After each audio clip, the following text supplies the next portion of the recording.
America ने 50,000 सैनिक तैयार किए और साथ ही साथ ईरान भी AK-47 की ट्रेनिंग दे रहा है। तो साफ तौर पर अगर ये जिस तरह से तैयारी चल रही है तो सवाल ये खड़ा होता है कि अगर सैनिकों की तैयारी है 50,000, तो जाहिर सी बात है कि ये वो दौर हो जाएगा कि राजा महाराजा राजा वाला दौर, आमने सामने की भिड़ंत होगी।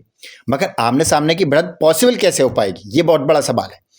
क्या अमेरिका की रेखाएं, अमेरिका की सीमाएं ईरान से लगती हैं, तो फिर आमने सामने क्यों नहीं लगती? तो जाहिर सी बात है, तो किस तरह से पॉसिबल होगा, ये बहुत बड़ा सवाल है। क्या पाकिस्तान के जरिए अमेरिका ईरान की तरफ से हमला करेगा? और अगर अमेरिका ने जिस तरह से 50,000 सैनिक अपने तैयार किए हैं और वो कि पूरी तरह से तैयार हैं, ट्रंप का आदेश की इंतजार है, तो अब ईरान की तरफ से अगर हम देखें AK-47 की जो ट्रेनिंग दी जा रही, तो ईरान किस तरीके से करेगा?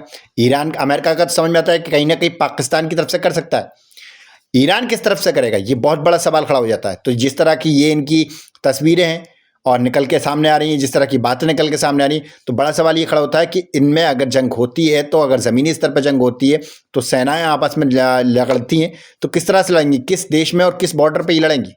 आप क्या कुछ राय रखते हैं? कमेंट में हमें ज़रूर बताएं।